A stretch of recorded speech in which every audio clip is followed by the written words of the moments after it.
Well, hello and welcome to How to Paint a Fun and Quick Gingerbread Cookie House.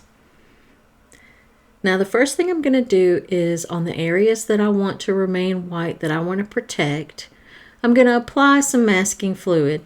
Now I'm applying this masking fluid using a water brush, and that's just a brush that has a hollow handle that you can fill with water. And this one I filled with some soapy water, and I also dipped the brush in some soap before I actually dipped it into the masking fluid, because that will make it so much easier to clean. So I'm going to go ahead on these really tiny spots, places that I want to keep clean and white, and apply the masking fluid. Put it in the little door handle, and I'm going to of course have to put this little bracket or brace across the top of the roof line. And then we're going to let this dry completely. Once you get your masking fluid on, set it aside, let it dry completely. Once it's dry, we're going to start with the windows. I'm going to apply some clear water, and then I'm going to put some cadmium yellow and just drop it into the clear water. And the mixture is about the consistency of milk. And I'm adding a little bit of burnt sienna just to give it a little warmth, a little bit of shadow at the very bottom of the windows, so that it's not just one flat color. We're going to add a little bit more of the burnt sienna. Again, it is about the consistency of milk, and we're going to put those in there. Just let the water do the work and let the water do the blending. This is a wet on wet technique, and this is just the cutest little house. So next I'm going to start on the little candies that are going around the roof line. What you want to do is wet it with clear water, but you don't want to wet the whole thing. So I got that all wet, so let's try the next one. What you want to do is wet it with clear water and leave a small part of the paper dry, and that's going to be our highlight. And now I'm just adding some sap green. I'm going to go to the next one. Clear water, leaving part of the paper dry, a little dot. All right, I got it too wet, so I just take a paper towel and I just dabbed up the water. So we're going to go to the next one. And now I'm using a 0003 brush, and I'm applying my sap green. I'm leaving that little highlight, that little white dot, dry so that it can be my highlight. I'm going to come back to this first one. I'm mixing a little bit of Windsor red with scarlet pyrrole, and that just kind of warms up the red, because the scarlet pyrrole is more toward the orangey side, and I want it to be a nice bright Christmassy red. So I'm doing it with clear water, putting the clear water in the little candy circle, leaving one little dry dot to the side or to the center, and that's going to be our highlight. And then I'm just adding in the color. Now I'm going to come back to the green, and we're going to add a little bit of perylene green. Just for a shadow, we're just going to do it right on one edge, just to make that look like it's a little more three-dimensional. So you'll have your highlight, your mid-tone, and a darker shadow tone. So let's get a little closer. Again, I'm using a number 2 brush. I'm just putting the clear water on there and leaving a small tiny dot dry, so that can be our highlight, because I don't want the paint to run all over. I want that one little area to be the highlight, so I don't put any water on it. I'm painting it with my Windsor red and scarlet pyrrole mixture, and then I'm going to come back and start with this. Here we go. Start with this next one, and again, clear water, sap green, and then we're going to come back again with the perylene green to do the shadow. And we're letting the water do the work. Since it's a wet on wet technique, the water will help it blend, and it'll have soft edges. There won't be any hard edges. It'll be a nice soft blend between the dark green and the medium green. And just doing the same thing with the red, and we're just going to work our way all the way down till we finish.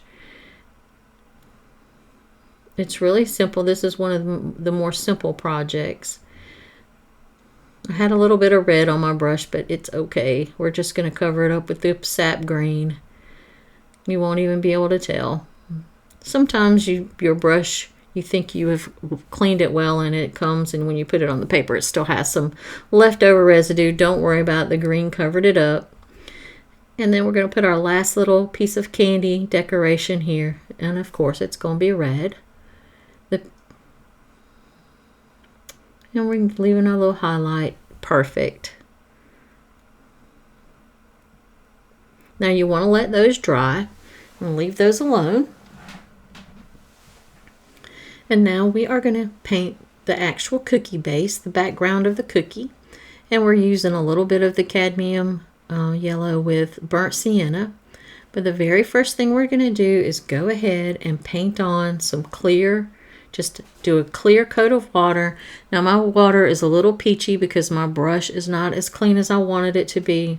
In this case, the peachy tinted water is going to be okay because we're going over it with brown anyway, so it's not going to affect the finished color. So we're not going to worry about that. Now if it was a green or something, I would blot it up with a paper towel. But since this is still in the same exact color family that we're going to apply the paint, I'm not worried about it.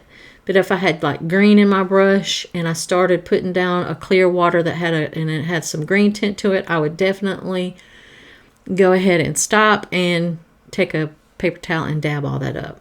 So now we're taking the burnt sienna, a little bit of the cadmium yellow, and we're just dropping it into that wet wash. And we're going to go around the wreath. And to get some darker areas where maybe the cookie's a little more toasty, we're just going to go ahead and put the ultramarine blue in there, and that darkens it up some, makes it look like it got maybe a little browner in some areas. We don't want our cookie to be just one flat color. It'll be boring. We don't want boring. We want a little bit of spice and everything nice.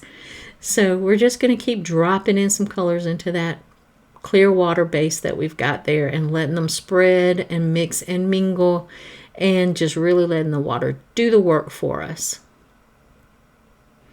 And there's no rhyme or reason. I'm just randomly putting them in there, and just where I want a little bit darker, I'm adding the ultramarine blue. So now, got to get in there in between the little part behind the wreath. Don't forget that. I'm darkening this area up because I feel like it's a little too light. Go ahead, do the chimney the same exact way. Put some clear water down, and then go ahead and drop in your burnt sienna and your yellow mixture. Maybe even add a little bit of the ultramarine if you feel like it needs some of that. Wherever it'll need a little shadow. Again, I almost forgot my wreath. And just put in that little center of the wreath, cleaning up these little edges here around the bow that's hanging down. Let that dry. While you're waiting on that to dry, you can go ahead and put some clear water on the door, because remember, you have outlined it with the masking fluid, so that'll keep them from the brown and the red from bleeding. Go ahead and get your Windsor red and just put it in that wet wash that you just put down there, that clear water layer. Being careful to go around the window and make sure that the window is completely dry, or else the red will bleed into the yellow. But my window was already dry, so we're not worrying about that.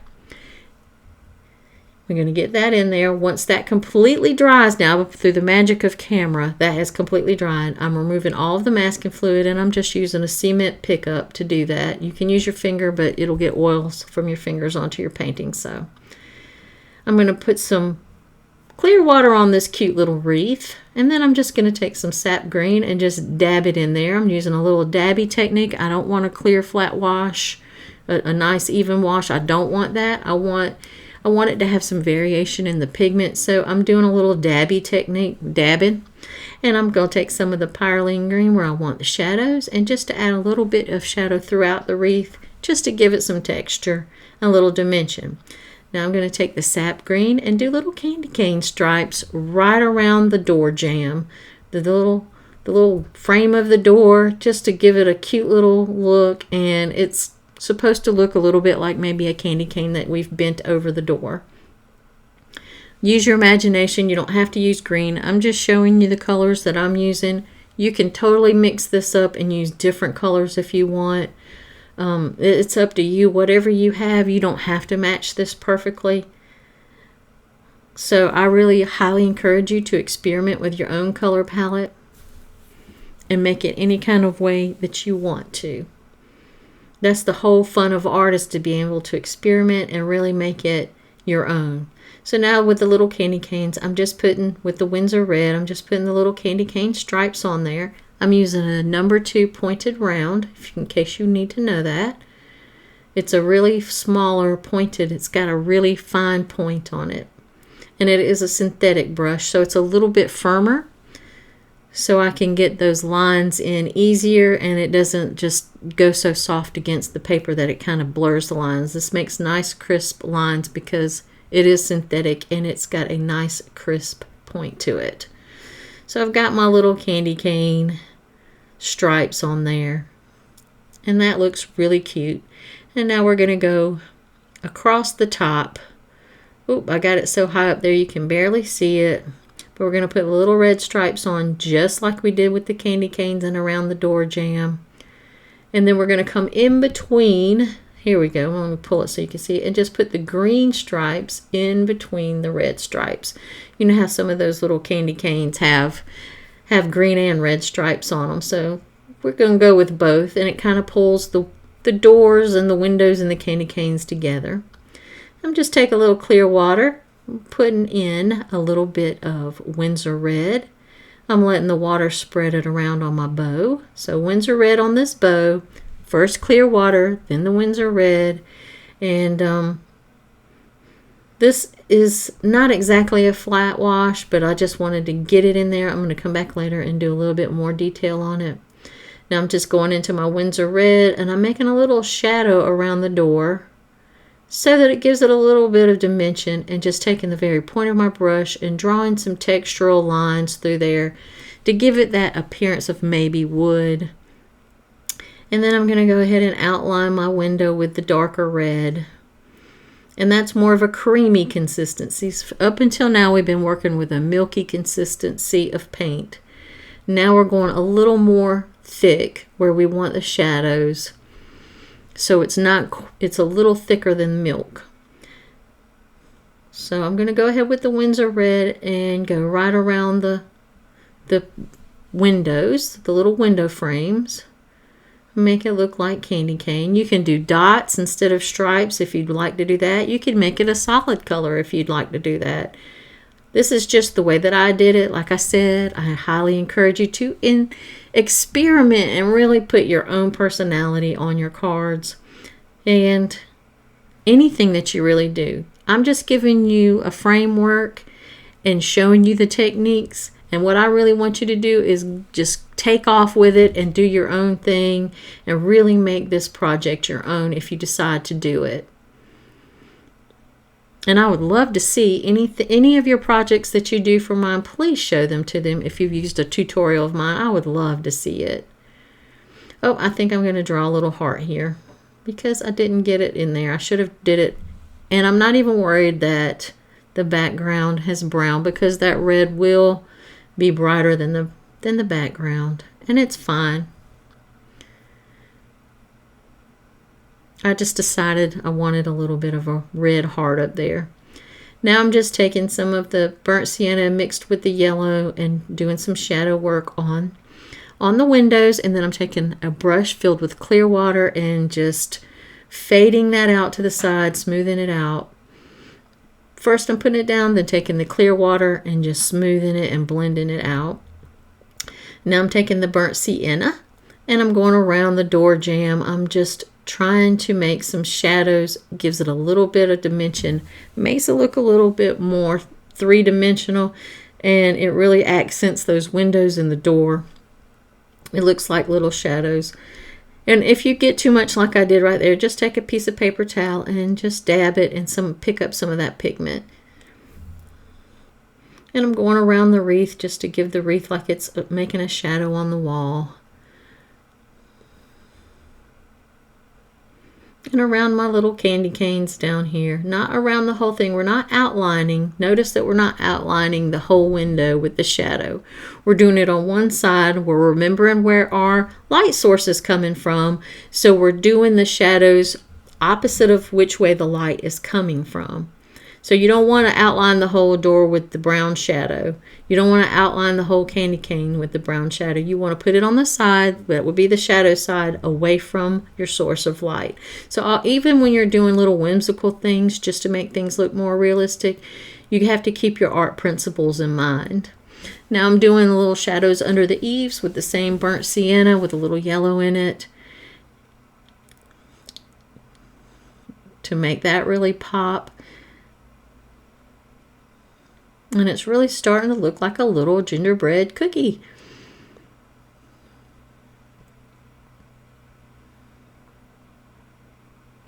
I'm just going to take some of the ultramarine blue, and that's a little bit thick, so I'm going to add a little water to thin that out. I want it to be really thin, like skim milk, or even thinner than that. I want it to be really watery. So just get a little bit of that ultramarine blue and make little shadows for your candy. Again, make them all going on the same side, remembering where the light is. So the highlight is closest to the source of the light, so the shadow would be farthest away from it. Always remember your principles of art. Think about them as you're painting so that you'll have a convincing painting and so that it'll look coherent and make some sense. But most of all, just make it be fun. This one's pretty fun. So I'm just doing a light shadow around each one of those little pieces of candy to make them look like they're popping up off of that icing or snow, whatever you want to call it. Now I'm just going to add a little shadow to the snow on top of the chimney and on top of the roof, or the icing, whichever you want to call it. I'm calling it snow, but in reality it's just icing. You want that to be really thin, thinner than skim milk, really watery. Just really thin and light, pale shadow. You don't want it to be too dark because it'll overtake the look of your piece. So you just make sure it's plenty watery. I'm adding a few little blue shadows here and there. And I'm just going to paint in the little doorknob with some perlin green. Just going to keep up with the little red and green theme. Add some shadows on the chimney where it goes up against the house. And right under the icing or the snow, whatever you want to call it. Let's clean up some of these edges. That's all I'm doing.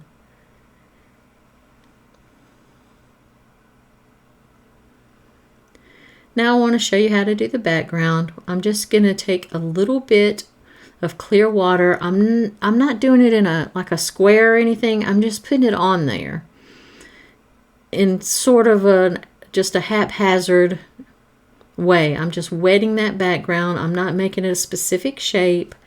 I'm just getting it all on there. Then I'm just adding some of the ultramarine blue, and I'm just dropping it in there, here and there, behind there. I'm coming down to the horizon line, but I'm not going past it in the very back, and going around the top of the edge, adding a little bit more blue here and there where I want it to be darker, just to give it some variation, make it look cloudy and like it's some nice skies.